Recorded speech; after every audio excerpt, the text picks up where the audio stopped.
Eu me tornei detetive há pouco mais de um ano, depois de passar 5 anos no ritmo das ruas. Qualquer caso em que trabalhei sempre foi claro, sem muitas perguntas, evidências concretas, confissões. Mas houve um caso. É ainda um caso que deixa um monte de perguntas sem respostas. Perguntas das quais suspeito que não podem ter uma resposta fundamentada na lógica científica.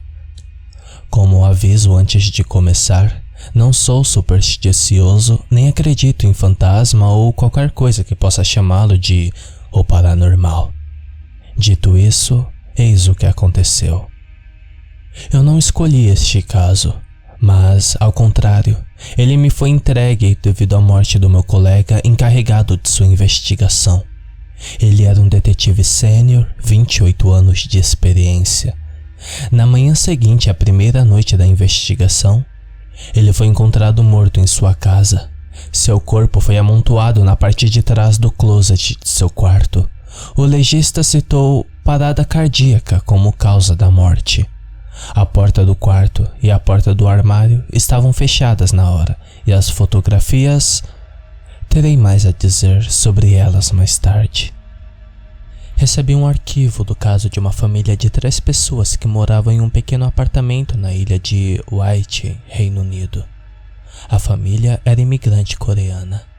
Havia pai, mãe e uma menina pequena.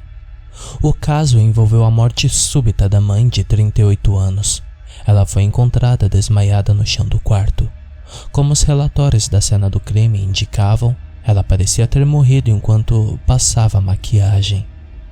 Mas a seguir, o marido, que inicialmente era suspeito de ser o autor, ele foi interrogado por 48 horas e liberado devido ao retorno.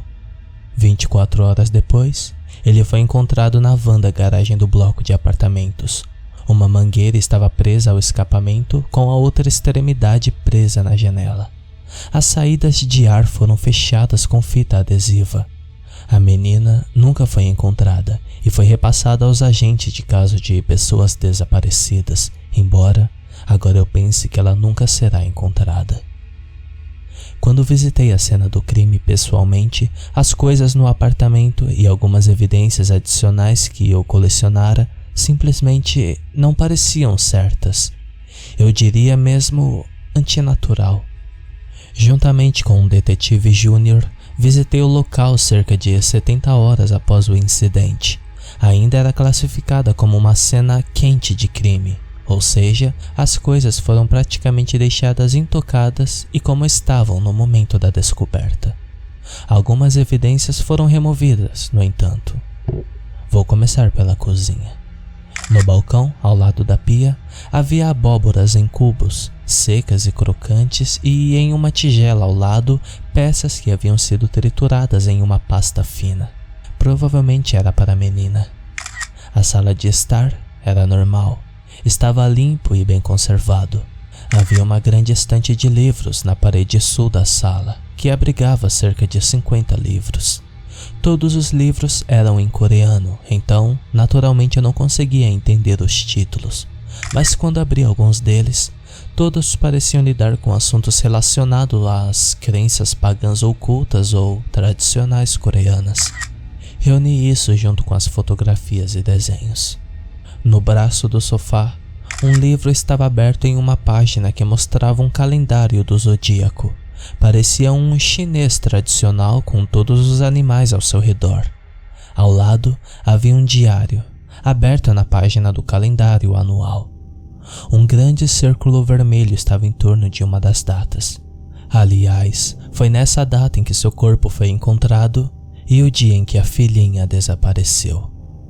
Nessa época, meu parceiro mencionou que ele tinha um amigo coreano em Londres. Ele acrescentou que sempre que ia à casa deles à noite, todos os espelhos da casa eram cobertos com lençóis. Ele perguntou a seu amigo sobre isso, que disse embaraçosamente que era uma superstição boba coreana. À noite, ele foi informado que as bruxas podem entrar nesse mundo através dos espelhos. Elas vêm ao nosso mundo para roubar bebês e levá-los de volta ao inferno com elas. Dei os ombros a essa informação quando eu ouvi. Uma superstição boba. Eu ainda gostaria de acreditar nisso agora. Sobre a mesa, no meio da sala, havia uma pequena tigela de purê de abóbora meio comido. Havia algo que os investigadores da cena de crime haviam marcado no chão ao lado da mesa. Havia uma longa fila de algo no chão, ao lado da mesa que atravessava a sala, através da cozinha e até o quarto dos pais. Aliás, o local do corpo da mãe. Olhando de perto, pude ver que era uma longa e fina faixa de saliva que continha vestígios de abóbora. A cada poucos metros entre a mesa da sala e o quarto, havia pequenas poças de saliva com abóbora misturada. Isso sugere, de acordo com o relatório policial inicial, que o bebê rastejou da mesa para o quarto e parou na cômoda.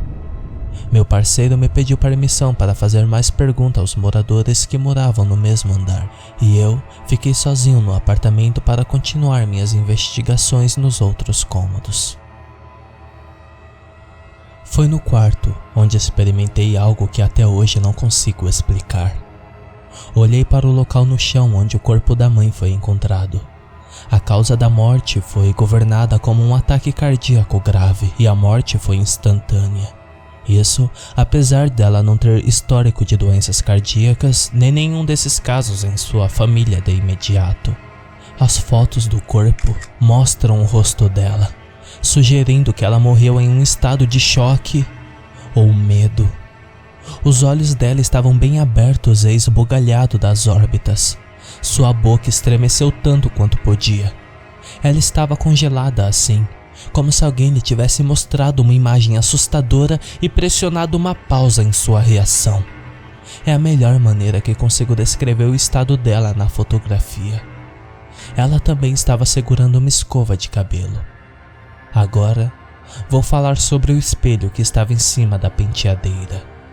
Era um espelho de maquiagem de aparência normal, borda de pérola embutida e apoiado por uma pequena bancada na parte de trás. Parecia uma antiguidade. Talvez seja algo que eu adquiri nos anos de trabalho. Chame isso de sentido intuitivo, mas pude sentir algo vindo do espelho. Havia uma presença que não existia nas outras salas. Era como se o espelho fosse o ponto focal de toda a sala. Ocupava todo o espaço como se estivesse vivo. Além disso, sempre que me afastava dele, sentia uma sensação de estar sendo observado. Eu sei que soa brega e clichê, mas eu sei quando estou sendo vigiado. Não apenas observado, mas ameaçado. Ele vem com o trabalho e é uma ferramenta de sobrevivência necessária para qualquer agente da lei. Enquanto eu estava em pé de frente do espelho, de costas para ele, olhando para outra parte da sala, senti uma sensação avassaladora de perigo atrás. Parecia um golpe iminente na cabeça. Havia definitivamente uma intenção de me prejudicar. Assustado, me virei. Percebi imediatamente que era meu reflexo no espelho. O reflexo era de mim, é claro, mas fui eu por trás. Eu estava me olhando de uma posição atrás do corpo, como se através dos olhos de outra pessoa. Então, a imagem no espelho começou a se mover lentamente em minha direção. Num instante, puxei minha arma de fogo e do coldre do quadril e me virei. Apenas uma sala vazia, a mesma de quando eu entrei. Eu me virei para encarar o espelho, a arma ainda presa no nível dos olhos e o reflexo era de mim novamente de frente. Fiquei assim por um tempo, meio esperando que a imagem no espelho mudasse novamente. Uma vez que meu coração parou de bater na garganta, coloquei minha arma no coldre e procurei em volta do espelho qualquer coisa que fosse uma câmera ou outro dispositivo que permitisse projetar uma imagem na superfície a partir de uma fonte remota. Uma verificação do quarto também não revelou tais dispositivos. Eu decidi pegar o espelho como mais uma evidência da cena do crime.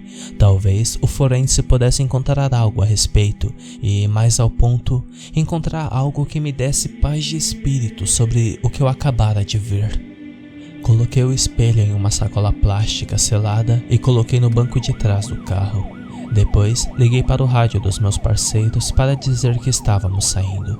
O tempo todo dirigindo de volta à estação, tive a sensação de que alguém estava sentado no banco de trás. Tão forte era a sensação, e ainda me sentindo abalado pelo que eu experimentei no apartamento. Eu fiquei com medo até de olhar pelo espelho retrovisor. Depois de entregar o espelho à equipe forense, decidi examinar as fotos do caso novamente, e ao fazê-lo, percebi uma semelhança aterradora. Todos os falecidos, incluindo meu veterano que faleceu vários dias antes, todos tinham a mesma expressão no rosto. As únicas palavras para descrever seria puro horror. A maneira pela qual seus olhos se distanciaram aterrorizados, suas bocas distorcidas em seu último grito ou pedido de misericórdia, e a maneira como todos pareciam estar tentando escapar do que quer que estivessem vendo. O corpo da mãe estava virado em uma direção, a cabeça torcida para o outro. O pai estava com a cabeça enterrada nas almofadas do banco traseiro do carro, e o detetive mais velho estava encolhido de medo na parte de trás do closet, que continha um espelho que refletia seu corpo inteiro. Todos os três morreram na frente de um espelho. Será que eles viram a mesma coisa que eu vi? Naquele dia, quando saí, esbarrei no oficial forense a quem entreguei o espelho. "Boa tarde, senhor", ele disse. Tivemos um problema com seu espelho." "Qual?" eu perguntei. "Bom, não conseguimos checar a impressão da mão que estava nela." Eu não tinha ideia do que ele estava falando. De fato, pode ter havido uma marca de uma mão, mas na minha pressa de ir embora eu não notei. "Impressão de mão?" eu perguntei. "Sim, uma coisinha minúscula assim." Ele afastou o polegar e o indicador do tamanho da mão. Eu devia que elas são de alguém de cerca de 8 ou 9 meses de idade, definitivamente um bebê. Ele balançou a cabeça em descrença. Isso enviou uma onda gelada de reconhecimento através de mim. "Bom, deve pertencer à filha." "O que você quer dizer com não conseguiu distinguir?" eu perguntei. Ele esperou que os outros 2 funcionários passassem e ficassem fora do alcance da voz antes de responder. "Bem, a mão impressa, senhor." Ele olhou em volta novamente. "Foi colocado no vidro do outro lado." "Do outro lado?" eu perguntei. "Do outro lado do espelho", ele disse. Meu estômago afundou e pensei instantaneamente nas coisas que meu parceiro havia contado sobre as superstições que envolviam espelhos. Você tem certeza?" eu pressionei. "Certeza, senhor. Já tiramos milhares de impressões de superfícies de vidros antes e materiais refletidos, mas nunca vimos algo assim." Ele levantou a mão. "Parece um mistério." Comecei a me sentir tonto. Ele me deu um tapinha no ombro. "Hey, mas isso é pra vocês resolverem, certo?" Com aquela piada alegre, ele me deixou em pé, confuso e exausto no corredor. Eu permaneci assim até que seus passos se afastaram do alcance da minha voz. O espelho nunca foi usado como evidência e foi enviado para algum lugar no armazenamento para nunca mais ser retirado nem mencionado. A impressão da mão foi passada como defeito de fabricação. O caso agora está fechado, mas sem solução. 2 mortes repentinas de causas naturais, uma criança desaparecida e um suicídio por não conseguir lidar com a dor. Foi assim que terminou. Mas para mim, no entanto, ainda cubro todos os espelhos da casa quando o sol se põe.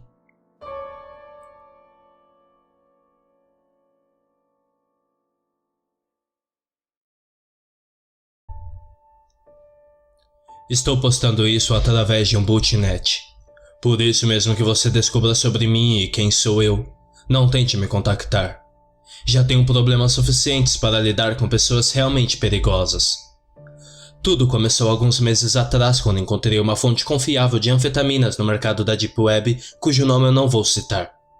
Eu moro em uma cidade tão pequena e sem graça que nem as crianças do ensino médio se incomodavam de vender drogas.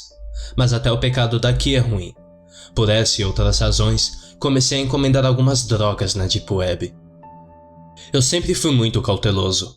Usava meus bitcoins cuidadosamente e me assegurava que cada transação fosse bem criptografada.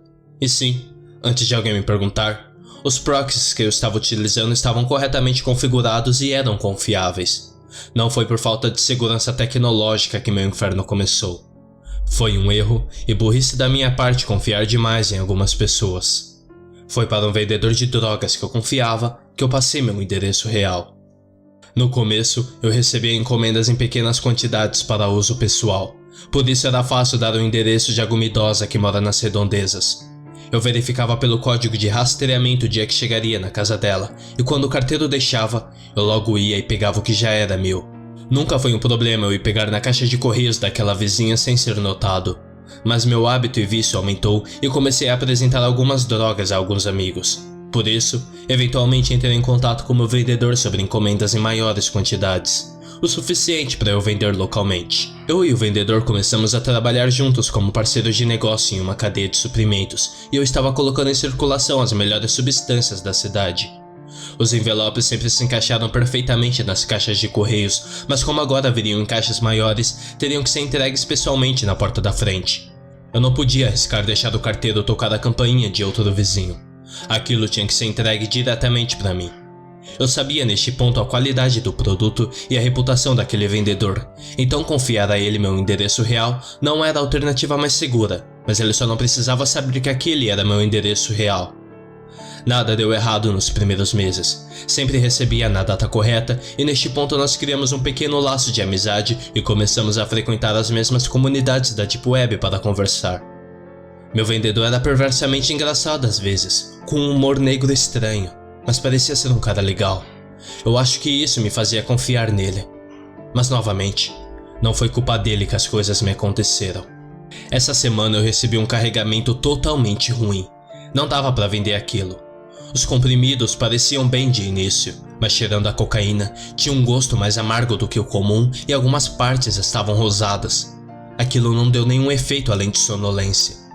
Eu tinha que dar uma dura nele. Quando eu verifiquei o site de compras, parecia que a conta dele havia sido encerrada. Presumi que ele decidiu fechar o negócio e me enganou, mas isso também não parecia ser uma coisa que ele faria. Eu me perguntava se eu estava julgando mal. Ontem à noite, notei que uma de suas contas estava postando ativamente em um dos pequenos fóruns da Deep Web que nós frequentávamos juntos. Entrei em contato diretamente com ele por mensagem privada e perguntei sobre o último lote que recebi. Demorou cerca de 25 minutos para eu obter uma resposta. Então, de repente, essas mensagens começaram a chegar. O cara que você está tentando entrar em contato está morto. Me desculpe. Desde que ele abriu a porta para mim, ninguém mais veio visitá-lo. 3 semanas inteiras sem visitas. Você é o primeiro que percebeu o sumiço dele. Você também não acha engraçado? Eu estou quase terminando de comer ele. Infelizmente, desperdicei um pouco de tecido mole. Ele quase não tinha comida em casa quando o matei. Então nem precisei esvaziar a geladeira para colocar sua carne lá. Eu nem sequer troquei o lixo ainda. Esse tipo de cara não é engraçado. Eu tenho verificado o computador dele também. Acessar os arquivos dele não está sendo fácil. Parece um grande quebra-cabeça. Mas eu estou fazendo progresso. Eu finalmente decidi responder essas mensagens, dizendo que essa piada dele estava indo longe demais. Eu disse pra ele me dar pelo menos uma explicação sobre a cocaína que eu tinha cheirado que veio no último carregamento. Isso é uma farinha feita com os ossos dele. Você nunca cheirou ossos humanos antes? Pelo jeito você é apenas mais um patético curioso na Deep Web. Eu pensei que isso seria óbvio. O esqueleto dele era a única coisa que eu não sabia o que deveria fazer. E eu percebi que eu poderia resolver essa dúvida e também me divertir com alguém. Vamos lá. Você não achou a minha ideia genial? Eu fiz uma breve pausa neste momento. Então, outra mensagem apareceu na tela antes que eu pudesse pensar em uma resposta. Você sabe, você não mora muito longe de onde eu estou agora. A julgar pelo endereço que eu tenho aqui, você e esse seu amigo moram a uns 2 estados de diferença. Pode parecer distante para você, não é? Bem, continue pensando assim. Eu estou indo até você. Bem, essas mensagens foram enviadas há alguns minutos atrás. O que vocês acham? É uma pegadinha do vendedor? Ou devo realmente me preocupar?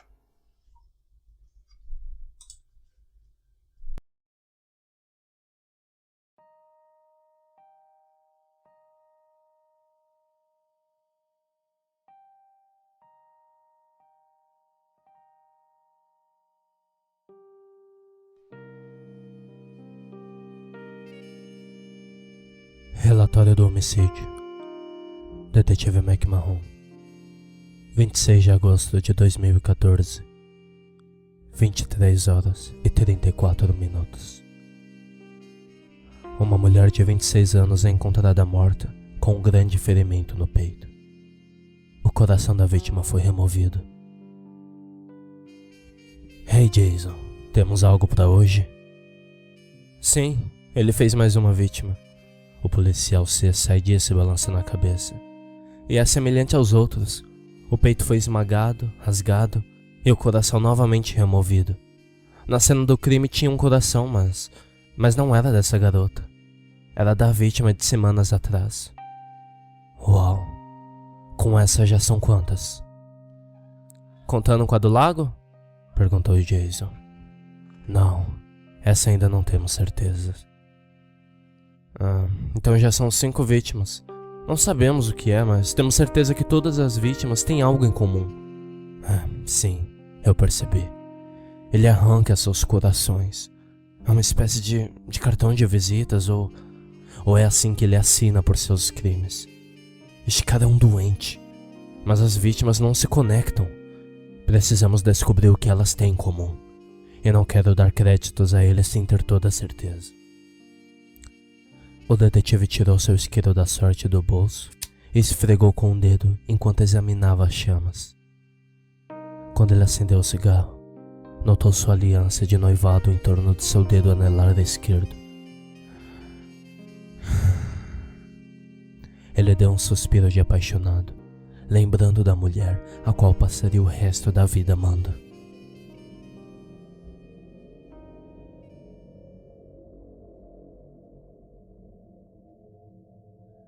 Perto de algumas árvores e uma estrada rural distante da cidade, um carro parou cerca de 20 metros fora da estrada, quase entrando na floresta. Um casal de adolescentes que procuravam fugir da vista de curiosos apagou os faróis e lanternas do carro. Hey, dessa vez coloquem uma rádio de música antes de começarmos, disse a menina para o rapaz quando ele revirou os olhos e se atrapalhou para o rádio. Vamos lá. Na hora do prazer, até um futebolzinho no rádio pode ser romântico. Ele riu. Claro, disse ela sarcasticamente. Qualquer coisa é excitante quando seu namorado está em casa pensando que está no colégio. Você estará aqui, transando gostoso comigo. Mas temos que ser rápidos, antes do toque de recolher. Por favor, aquela menina já morreu já faz quase um mês. Eu não ouvi você reclamar do tempo da última vez. Ela disse enquanto desabotoava a camisa. Vamos lá, gata, você sabe que... O carro sacudiu violentamente quando algo pulou em cima dele. Que merda é essa? Gritou o rapaz olhando ao redor freneticamente, mas tudo que ele podia ver era uma única pena preta flutuando no ar acima do capô do carro. Então de repente sua janela explodiu em cacos. Ao mesmo tempo, ele sentiu 2 mãos geladas alcançá-lo através da janela e agarrá-lo, puxando para fora através da abertura, e em seguida, sendo atirado para perto das árvores. Suas costas esmagaram os que ele impactou como uma boneca de pano. Ele estava ali, imóvel, enquanto ele olhava com terror para uma figura alta e magra, com cabelos brancos e olhos azuis que quase pareciam brilhar enquanto olhava para ele. Aquilo estava sem camisa e sua pele era preta acinzentada. Ele tinha uma caveira no rosto, a caixa torácica e os ossos para combinar em seus peitos e braços. Eles pareciam ser pintados. Ele também tinha os ossos do lado de fora dos dedos e mãos. Usava uma calça jeans e um velho par de sapatos. O garoto sentiu a tristeza mais profunda vir sobre ele. Ele estava ali, indefeso, enquanto a figura mudou sua atenção dele para a menina e andou para o carro. Tommy, me ajude! Ela gritou. Ela gritou quando a figura pulou sobre o capô do carro. A figura quebrou o para-brisa, atingindo dentro do carro, agarrando a menina e lentamente arrastando para fora sobre o capô. Ela estava paralisada de medo que não conseguiu reagir. Mesmo que conseguisse, seria um esforço em vão. Ele agachou sobre ela e olhou para Tommy, baixando a cabeça. A criatura então sussurrou algo no ouvido da garota e beijou sua testa. A figura começou a puxar algo para fora de seu peito, lentamente e metodicamente. Tommy podia ouvir sons repugnantes de sangue escorrendo e a carne farfalhando em torno dessa criatura, como se estivesse mexendo dentro do seu próprio peito. Em seguida, ele tirou algo dentro de si mesmo e colocou ao lado da menina.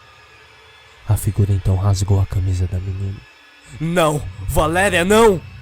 Tommy usou suas últimas forças para gritar. A criatura sorriu enquanto ele bateu com o punho sobre o peito da garota. Ele golpeou várias vezes com o osso triturando-a. Ela balançou violentamente e cuspiu sangue enquanto ele continuava a bater na garota. Tommy jazia imóvel. Tudo que ele podia fazer era derramar uma lágrima. A lágrima escorreu pelo seu rosto enquanto observava o monstro começar a rasgar a pele da menina com suas próprias mãos. Finalmente, ele chegou a seu objetivo e puxou para fora o coração que ainda batia dentro dela. Ele colocou o coração dentro de seu ferimento que ele tinha feito em seu próprio peito. Em seguida, ele cavou ao redor, dentro de seu bolso, e tirou algo e colocou em sua boca. A criatura então começou a puxar o cabelo da menina de sua cabeça e colocar os fios em fileiras ao lado um do outro. Ele pegou o objeto de sua boca, que parecia uma espécie de agulha, e pegou uma mecha do cabelo e começou a costurar as feridas para fechar novamente o seu peito. Tommy ficou em silêncio em terror enquanto observava a tarefa grotesca sendo executada com paciência e precisão. Ele notou um pequeno movimento no chão perto da base do carro. Ele piscou os olhos para clarear sua visão e viu que era um cachorrinho desalinhado balançando a cauda. A figura desceu do carro, ajoelhou e fez um carinho na cabeça do cão. Ele sacudiu ainda mais a cauda. A figura voltou a atenção para Tommy, então se aproximou e abaixou de joelhos perto da cabeça de Tommy. Tommy podia ver os detalhes horríveis do corpo da coisa. A pele preta, o crânio e os ossos estavam separados dele. Não era como uma tatuagem, nem como se tivesse sido pintado, mas como se realmente fosse sua pele e os ossos dentro de si. Tommy podia ver os pontos brutos segurando sua ferida, que fechava onde estava o coração de Valéria, feita a partir do cabelo da menina. A criatura olhou para Tommy, inclinou a cabeça esquisitamente, enquanto ele estendia sua mão para enxugar as lágrimas do rosto de Tommy. Tommy não podia sentir nada, somente uma tristeza horrível e sem esperança, enquanto ele observava os brilhantes olhos azuis da coisa. A figura em seguida suavemente colocou as mãos em cada lado do rosto de Tommy. E em seguida, ele se inclinou mais perto e sussurrou as palavras em seu ouvido. Você valoriza o seu coração?